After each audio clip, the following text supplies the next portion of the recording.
Oh, it's getting official. It Hey, just Sean, how turned are you? around. Good, John. What's going on? All right, everybody, welcome back to the Thin Red Line Radio Show. This is episode number 37. Can't believe we're at 37, and it seems like it's been a real long time. It has been. Third. Yeah, was it I thought it was. January? I thought it was February, but you said January, so We I might have can't. released it in February. I can't argue. It's been a long time, with Yeah. life finally getting back to normal. I think our two states were some of the strictest states going with this COVID thing, and it's finally easing up, thank God, and things are starting to get back to normal or the Oh, new yeah. normal, whatever we're going to call that. It seems to be here, anyways. Back to like COVID never happened. It's pretty cool. They still talk about it, but the Blue Jays are playing in Buffalo because of the border restrictions, and they went from 10% capacity, created a huge buzz for tickets to 30% capacity or 35% or whatever, and now just like that, they're 100% capacity. Now our stadium's not big. I don't know the numbers, but it's like 10,000 maybe is a lot. They don't have, so, but the Bills, the Bills are gonna be, have to be vaccinated and not full capacity. They just announced that they're full capacity and there's no vaccination rules. So Missy and I went out to a restaurant last night and it was cool to be able to see everybody's face, the bartender's face. And so, Yeah, Amy and I just went out for a quick we call them staff meetings. Just get out of the house and discuss what's going on, and same thing. It's nice. People can sit up at the front at the bar now. Nobody's wearing masks, pretty much, and it's good it to seemed like talk and see people. It's more social, which is nice. it seemed like, yeah, like Jersey was even quicker than us. Like when I was there, a couple of weeks ago, Hmm. when we met for dinner that night, like that, I don't think I put a mask on all weekend.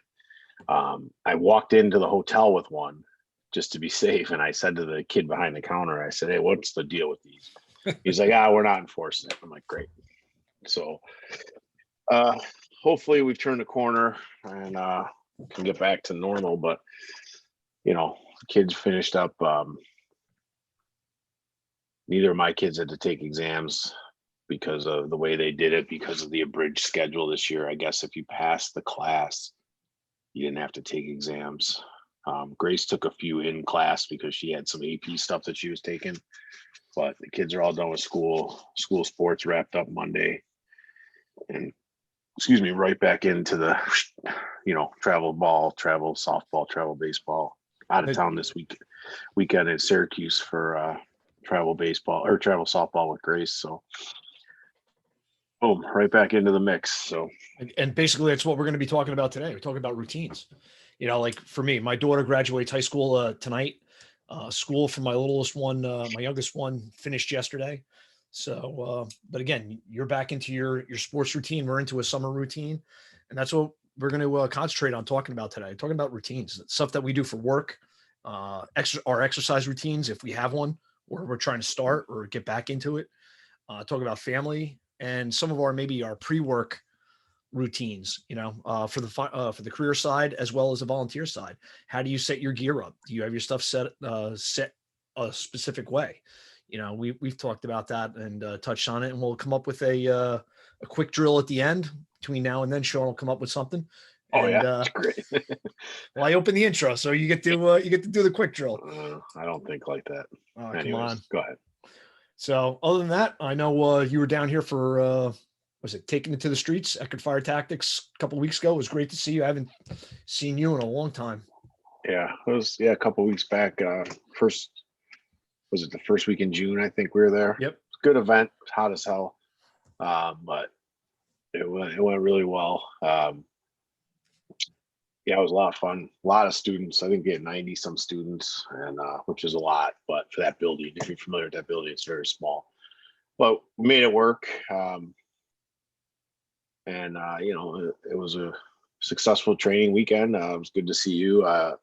Got to see some of the fellows that work with me with Eckerd that I don't get to see very often either. And now we're done for a couple months. on purpose. Took the summer off simply, especially since most of what we do is live fire. In terms of these large events, it's just too much. It's too hot to. It's just you can't Yeah, let just anybody. too You hot. can't have anybody get hurt. Yeah, I mean it is. Yeah. So, but yeah, it was great. It was good to see you. Yeah. Where did we go to that Miller's Ale House? We went there twice actually. Like I really liked that place. It was pretty wide variety of food. Food was decent. Service was really good. And like I said, I was trying to hook up with Dixon the day before, but they started the world on fire over there somewhere near him. So Yeah, the mutual aid that uh, was in I yeah, think that was a fire in Fort Lee, and John wound up yeah, going over there with his with one of his companies that responded in mutual aid. yeah. So we didn't end up hooking up, unfortunately, but um, it's a good time. A lot of good time, really good time.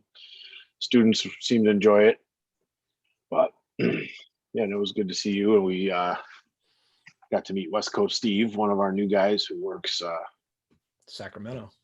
He's from Sacramento. He was a good guy. His first time I ever met him and worked with him, but he's a good, solid addition to the squad, I think, to the cadre. So Cool. That's good. Yeah, yeah, I've been staying a little bit busy working on a couple new programs that we've got coming out. We got a new metal saw class that we're introducing, and we teamed up with Flow and Vent, Rob, and those guys for doing a almost like a man versus machine with a bleeding control. So we've been all right. building some bleeding control props and stuff like that. We've got a couple different ideas that we're putting out there regarding some of the not new ideas, but different props, more realistic props for the bleeding control aspect of it. So it's been going pretty good. We're starting to book up. We got a basic stretch class that we've been working on. So coming up with a couple new things, more hands-on stuff. But we're staying busy with that. And again, the summer routine's coming up. So Mm-hmm. so today I did it, Sean. I started back out running. I needed an exercise routine. I've been lagging with doing that. It's one of those things for me. I haven't been exercising as much as I should have or should be. So I started it, hit the ground running, started just did a quick half mile and did some stretching and walking, and we're going to try and build upon it and try and create that routine. When you think of routine, what helps you to keep a routine?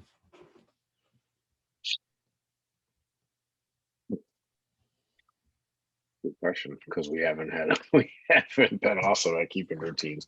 I think Yeah, we're horrible at that. it takes discipline at first, right? The first when you're trying to start something new, let's just say, it takes the discipline to really focus. If at 9 o'clock this morning I'm getting on the bike, I'm going to work out, and then after 5, 6, 7, 10 days, it's just becomes the routine.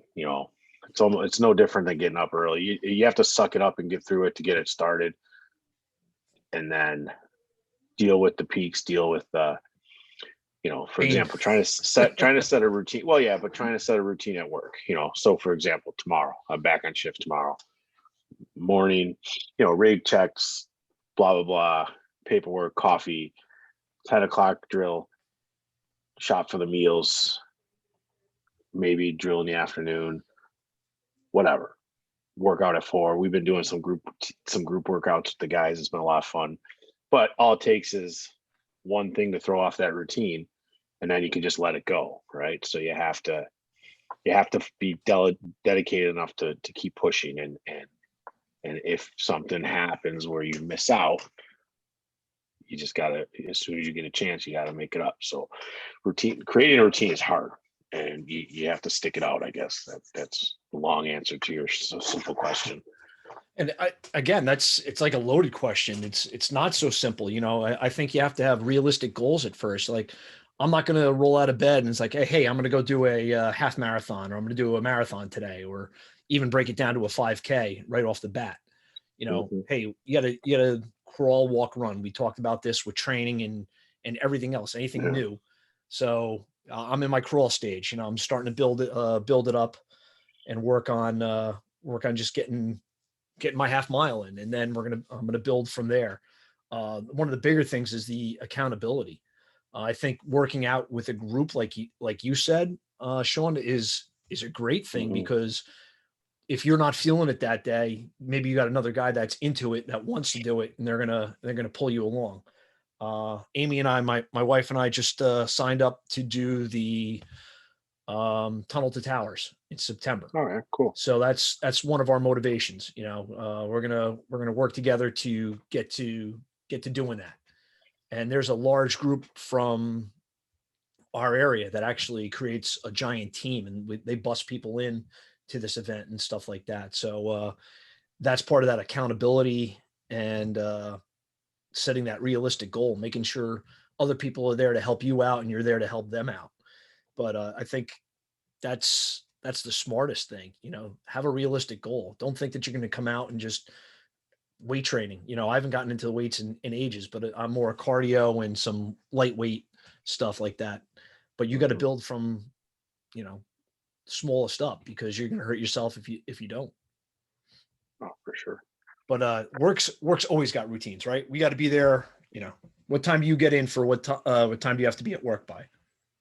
Well, we start at 8, but I'm usually there by 7:10, depending on, I mean, if it's a school day and I'm getting the kids situated and going, I might get there at 7:10. But like a day like tomorrow, they're off. I'll leave the house at, this is gonna piss you off, but I'll leave the house at 20 to 7 or so, and roll in at 5:02 or whatever. So I'm walking in the door at 7, and it it's not a requirement, but we try to encourage. We don't have a hard and fast roll call in terms of everybody on the floor at 7, everybody on the floor at 8 type of thing. But um, we try to encourage everybody to be really about a half hour early. So ours works a little different than yours. Like when I walk in at 7 or 7:05, the lieutenant who I relieve is free to go. He can take his stuff off the rig, say, Cap, we had a few runs. Here's what we needed. Here's what we did. See you later. You know, um, it's no man for man. I mean, the officers generally are man for man, but the rest of the guys, oftentimes if we have a detail or call in, like somebody from another station, as soon as the first person comes in, they get to go. Like, hey, fella, thanks, take it out, take it easy, blah blah blah. But yeah, so 7-ish, 7:10 is. I generally don't like to get there any later than that. You catch work sometimes too, like that. There's no worse feeling than pulling in the parking lot and hearing the sirens as you pull out, or as you're getting out of your truck, the sirens rolling just because they just headed out to a fire. But a little bit of common courtesy, a little bit of that, my relieving the guy I got so he's been there 24 hours, he can get home to his family and stuff. So, And that's, so you just hit on 24s. We were talking with Steve from Sacramento and a couple other guys, especially when I was down in Florida. These guys are doing like 48.96s. mhm. So that relief is definitely important, I guess, coming in that next day, taking care of the person you're coming in to relieve, whether you're man for man or it's an 8 o'clock Yeah. shift. You don't want to be that minute man coming in for that, especially in the career side. Volunteer side, have yourself set, ready to go. Have your Mhm. have your gear and that mindset that you're always going to go to work, and you never know when you're going to have that call. So, um, you know, but that work shift is important. When I was riding on the truck company, it was important knowing when we were going to get the meal, when we were going to get in our drill. I like doing a drill in the morning and a drill in the evening. Sometimes it was Right. stuff that after dinner, we sit down, do a round table, and get a lot of the best discussions coming out, and some of your senior members able to share a lot of good information with the junior guys. One of the things that we have as a routine in my house is 3 o'clock coffee. Guys are making coffee 3 o'clock, and the officers are coming down from writing reports or doing whatever, and some guys are just going into the gym after that. But 3 o'clock coffee is one of our routines that we have that just sort of helps break up the day. Yeah, that was always a thing, and going to the 24s, we sort of lost that a little bit. Now I still go down, and if I'm up in my office, I'll still go down and make coffee at, you know, not always 3, but 4 o'clock, 4:30, whatever. And um, some of the guys are good. And, a lot of times it's starting to, you talk about the routine. A lot of times when the fellows are, they know I'm coming down. If we haven't had a run in a little bit, they'll actually make it and have the pot going when I get down there, which is cool, But I've been doing, I've been trying to be conscious of spending more time down in the kitchen with the fellows. And like I said, we've been starting to work out a little bit together as a crew. We do these like outside circuits in the parking lot now that the weather is getting better. I'm Still have much snow on the older ground, than Sean? no. We know how to take care of our snow, not like you Whoa, Jersey folks. big snow But event this year.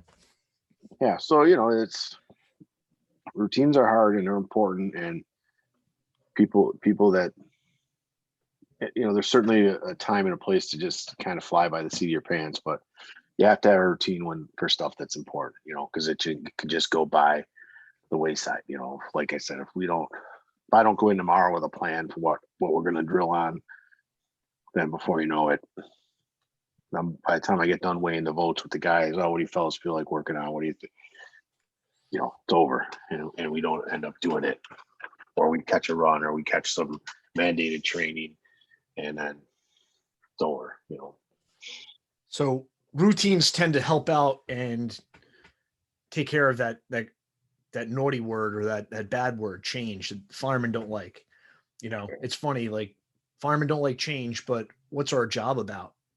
Nothing's really ever set. We could be gone at any minute or any moment, out the door or doing a detail or assigned to a dedicated or an assigned drill. So it's interesting. Like, we talk about in the fire service, nobody likes what's going on, but nobody likes the change that potentially could be coming down the line. And routines help to counter that potential for change. 100%. So, and 100%. even like off duty, right? So we get out of work, we all have our routines. You're into now the full swing softball summer schedule and stuff like that. I had soccer with my middle daughter. We were doing that stuff. Now we got to prepare her for going away to college, So we have our routines. My youngest daughter is always doing gymnastics, so we have her set schedule, and that helps us with our routine. My wife does the best with handling a majority of the scheduling for them. I help out as much as I can just to do what we got to do. But again, we have our routines at home. I tend to be the one that cooks, I would say probably 65% of the time, because that's just how things work out. So routines are important, especially in family life, so everybody understands what's going on and how we get there.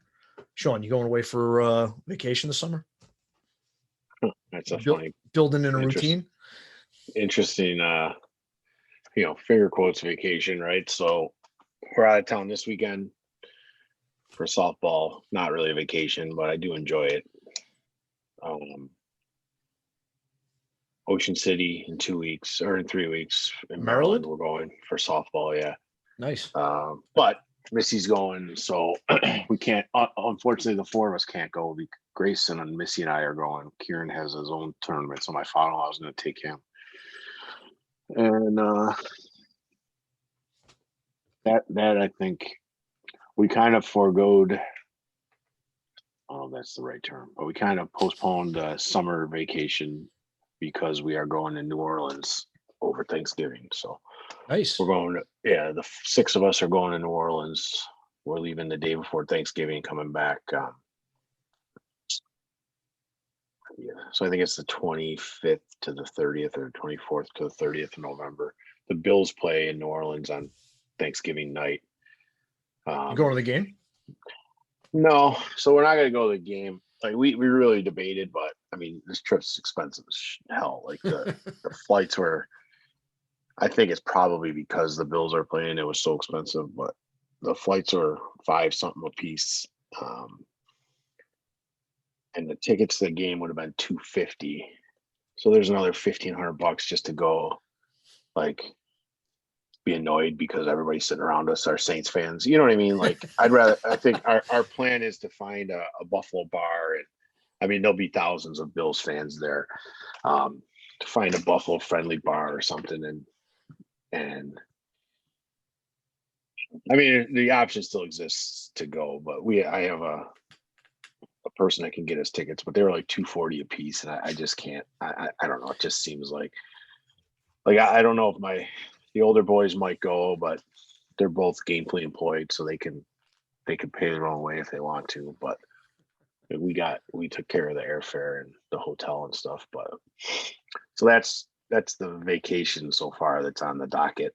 But that's important. You're getting the whole family to go, and you have a big family just like I do, and Yeah.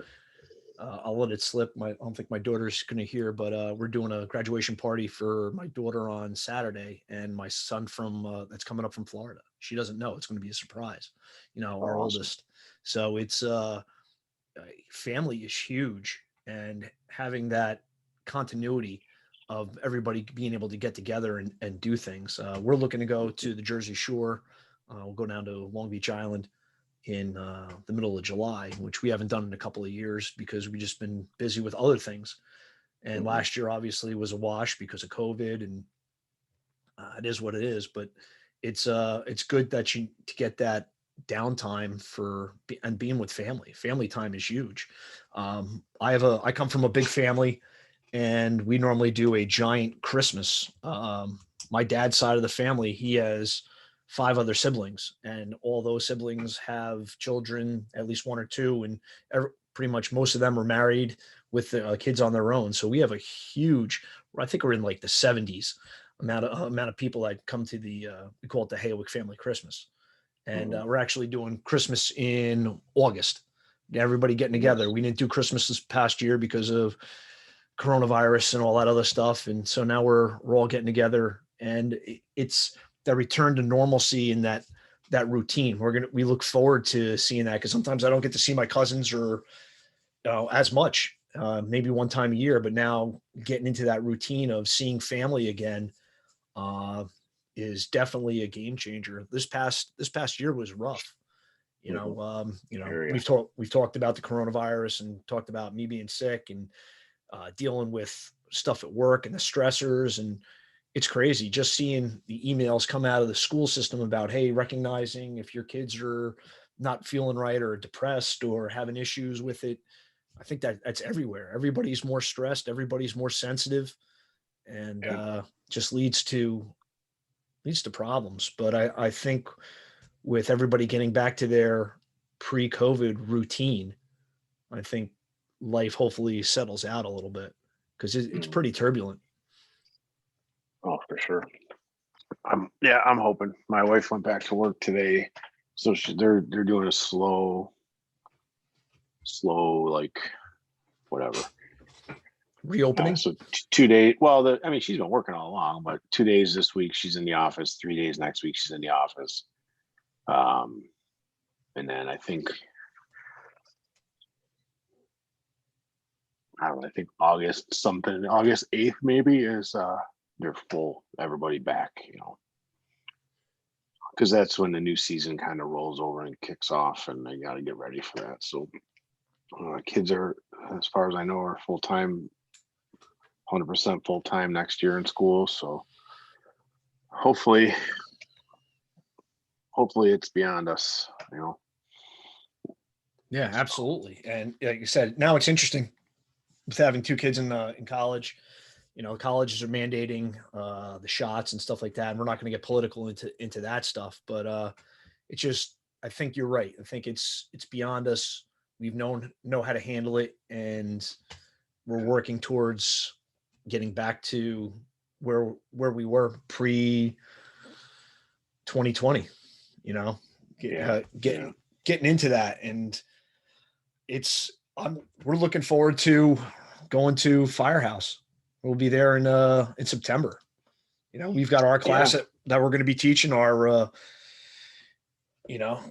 managing everyday incidents, which I'm looking forward to. That it's a nice 2-hour class talking about some more basics, not sexy stuff like live fire and and search and all that stuff. But some of the things that we do every day are our bread and butter runs, our service runs. And I'm looking forward to doing that class with you, and we're going to have fun. But just even better, just getting to see our friends that we haven't seen in, now it's going to be a couple of years. Hopefully like guys Yeah, like Steve P that we're going to see from the West Coast, and Chris and John Lightly. Yeah, I haven't seen John in I, ages. I know. I was texting him the other day. He's what is he, I forget what we were talking about, but he's always says, I'm coming here to ride with you. I'm like, come on, come. Love to have you. We need you here. He's could use your leadership. And it's funny because the guy that goes to a lot of shit ton of fires is like, oh, I gotta come. I want to come work with you guys. They love the culture here. And I'm like, I think we put on a good front because we got some culture issues we're dealing with for sure in terms of, training and attitude and whatever. But yeah, John, I talked to him the other day. Oh, actually, when my article, the preview I sent you, I sent it to him to get his thoughts on it. And but yeah, he's a good guy. I don't know if he's going to Columbus. I think he is. I think he planned on it. I don't understand Ohio's geography. Like, I don't know if it's a I don't couple know. hours from him or. I don't know, but it's in the same state. Oh, that don't mean, yeah. So is Oh, New yeah. York. New York City's in my state. It's 7 hours away. I think you're a little bit bigger than Ohio, though. True. Yeah. So it'd be great to see guys like Andy Starnes, and even guys Yeah, like I'm Daily. lucky enough to see Yeah, John Dixon and Mike Daly, all the guys from the Firehouse Kitchen Table, getting together, and obviously seeing our buddy Pete Matthews. yeah.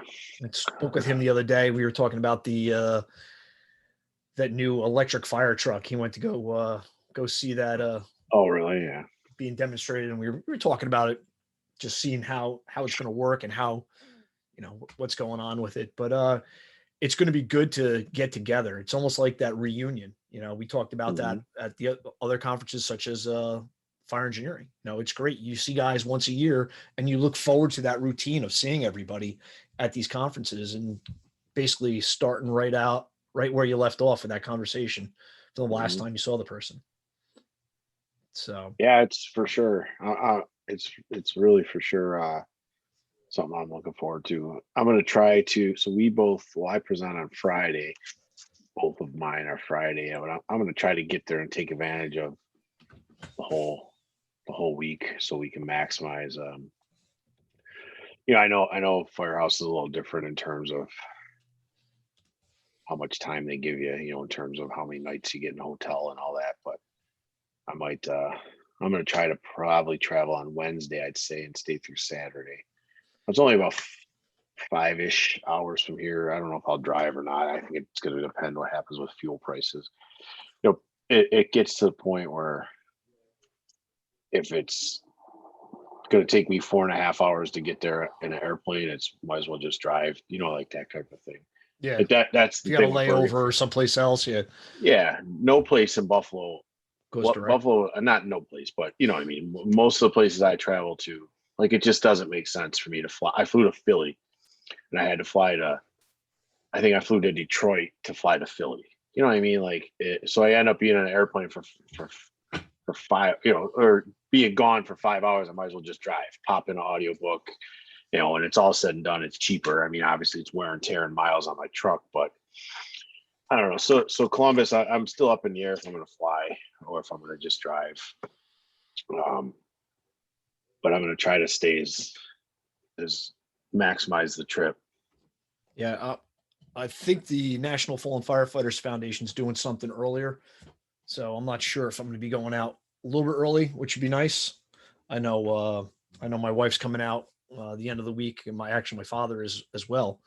So we'll get to hang out at the end of the week for that. But again, you're teaching Friday. We're teaching Friday afternoon, and then I teach Saturday. I'm closing the show with my commanding the first 30 minutes and beyond class.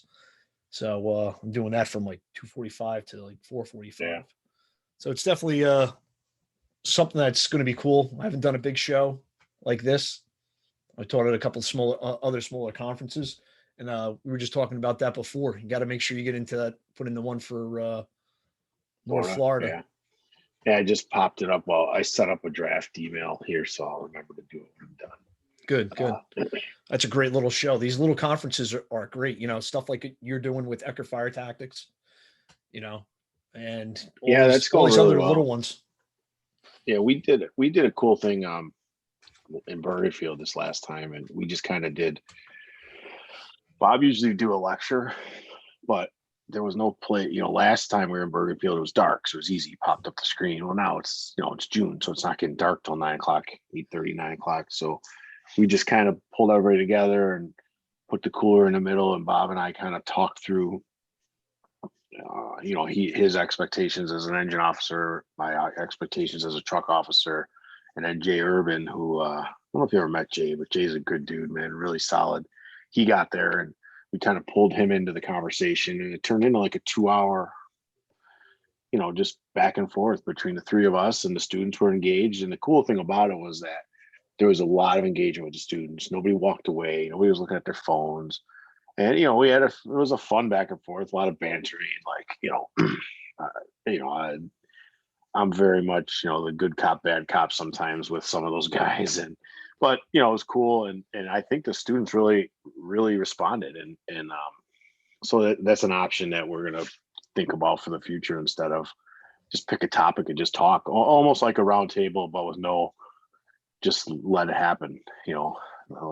We just started yakking, and we went from talking about basic operations to garden apartments to taxpayers to how do you define a 2.5 and versus a 2-story, because they're different.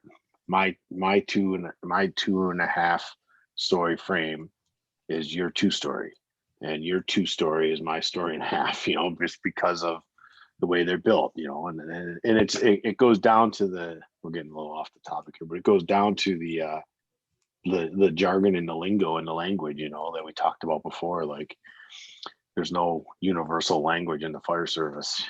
But again, as long as everybody's that you're responding in with is on your page and Yeah, with for sure. your jargon or lingo or whatever. Again, I go back to, we talk about the height. If it's got a pitch on it, I call it a half, just so, and everybody knows that. And I set that up I learned that from Chief Turpak from Jersey City, Yeah. who we had on, and he calls it that. And so his guys know, and that's a lot of times that paints a picture for both the truck companies, so they know that it's a flat or a pitched roof, but also another livable space potentially. So the engine companies guys got to know that stuff. And you talk about knee wall, and again, we're going down the rabbit hole. Yeah, but but that's all part of it. But getting back to where you were talking about having that conversation, just sitting around the cooler with Eckerd Fire Tactics, I was fortunate enough to go down to Commando Officers Boot Camp down in Pensacola. Chief Isaacson runs an amazing program and a great show down there.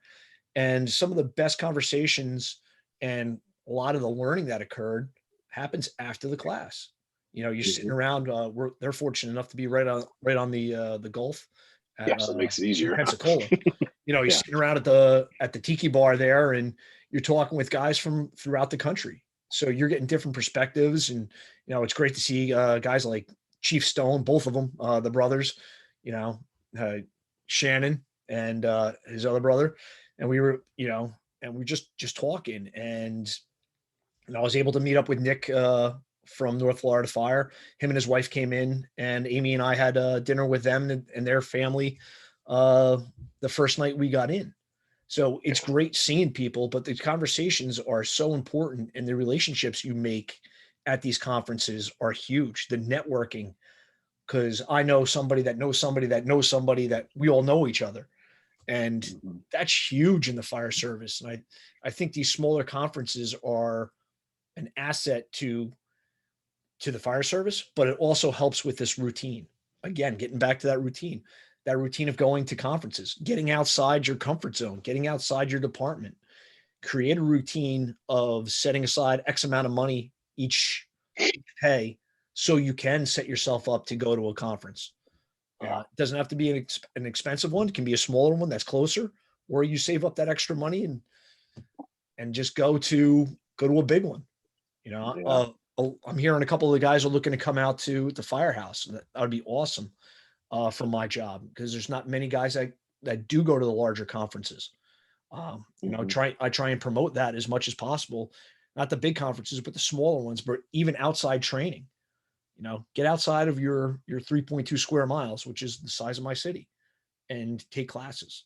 A lot of the Yeah, stuff that's been online has helped out a lot too. you definitely have to expand your horizons. There's a whole big fire service out there, and I know we've talked about it before, but until I started putting myself out there, I didn't know. I thought we did everything the best and that we were the only one and I learned so much just from talking, from like you said, just from being out in the at these conferences or online or people I met through social media. And you realize there's a lot going on, and there's a lot that how things I could bring back to my department to make us better. Whether they go through or not is irrelevant. I just realized this glass is like a beehive. My wife got these glasses. I don't know if you can see it, but I can see it. it's like it looks like a beehive, but Yeah, just it's a drinking some lemonade. little lemonade. Yeah, definitely one of those things. A hydration day. It's actually not as cold, as hot as it's been. Yesterday it was cold, but again, summertime hydration's important and everything else. But again, our routine is important. Our routine dictates how things go. I think Yeah, for sure. guys don't like the idea of a lot of change, and if they're able to have consistency and continuity, that's huge. From the firefighter to an officer to a chief officer.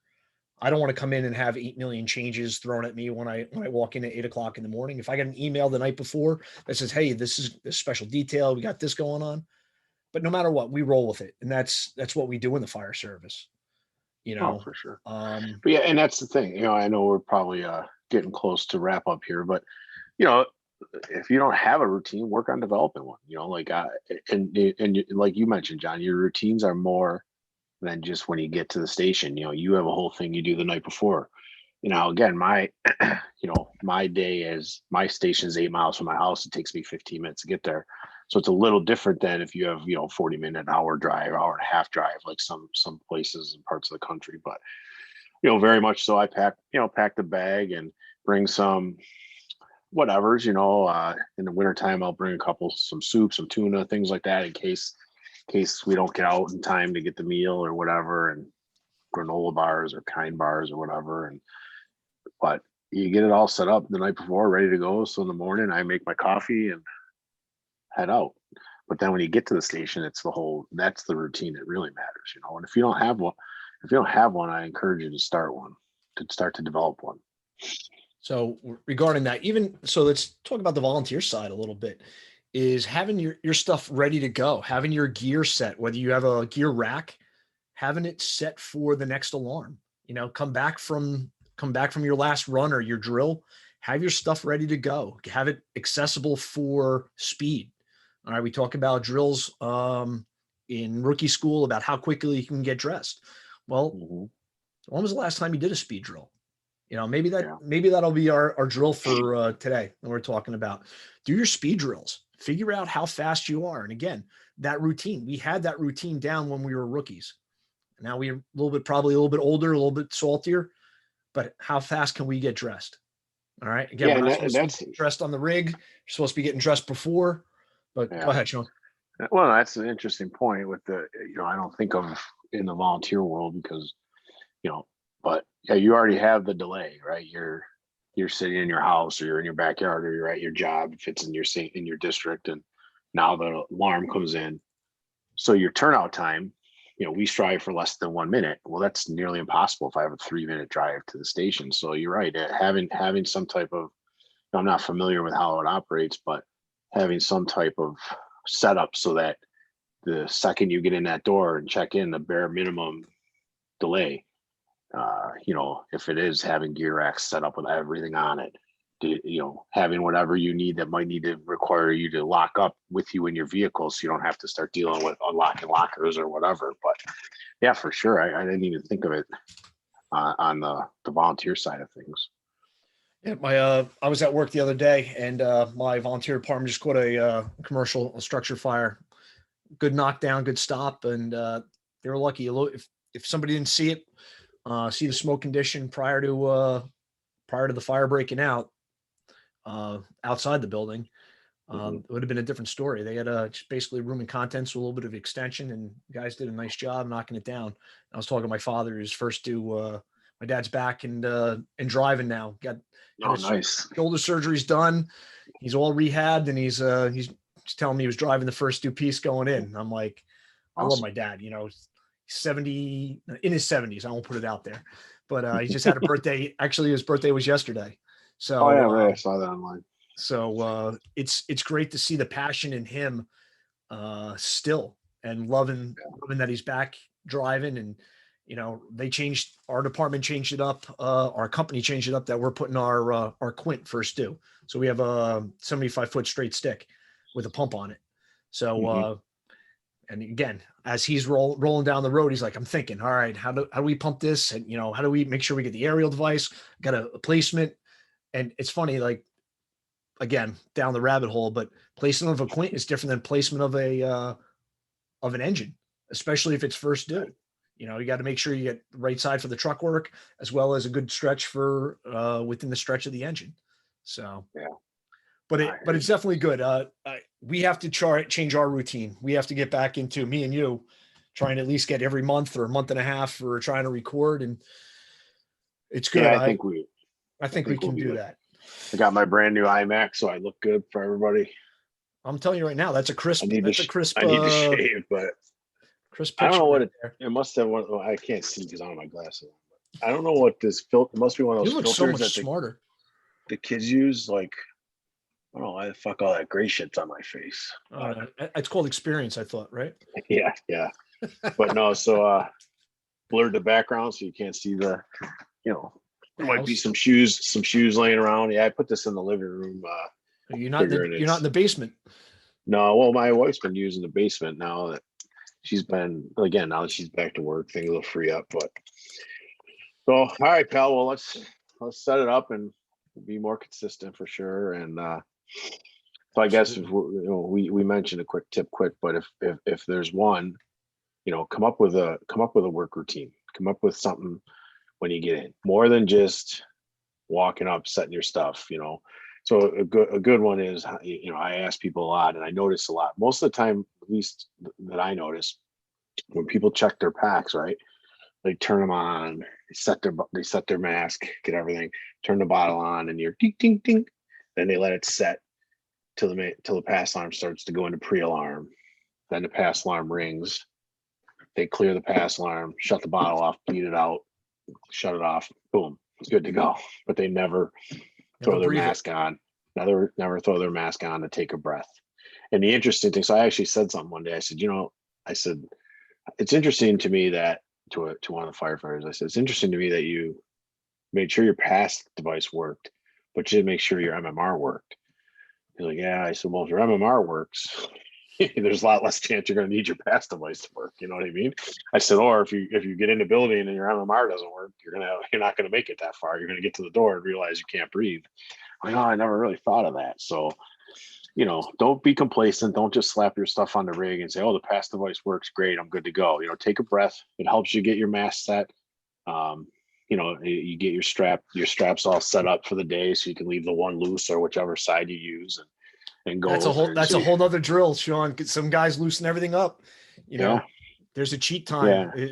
There are ways of cheating it and getting done The quicker. good But good I news for absolutely. me is I have such a big head that I could barely get one loose. So most of mine are just the one is a little loose, so I can just as I pull my hood up, so I'm good to go. But that's a big But head even problem. talking about that, instead of using the purge valve to bleed it out, breathe that out. Breathe it until it's done. Yeah, why not? Yeah, exactly. So now That's a you've perfect. got a good flow, you got a good Yeah, seal, and yeah, you're not really wasting air, and you're yeah. actually getting a breath or two. Right, exactly. While the pass device is activating, don your mask quick, seal it, make it go, and then breathe out those 3-4 breaths or whatever instead of purging it out. Yeah, it's perfect. So, all right, buddy. All right, Well, brother. It was Well, good I seeing got you and some good talking, and for we'll sure. get this up as quick as possible. Yeah, I got some errands to run, and then once you get it loaded, I'll get it posted to the Perfect. webs. All right. All Everybody right, stay all right, safe. Sean, good seeing you again. I'll talk to you soon. all right, brother. See ya. All right. Stay safe.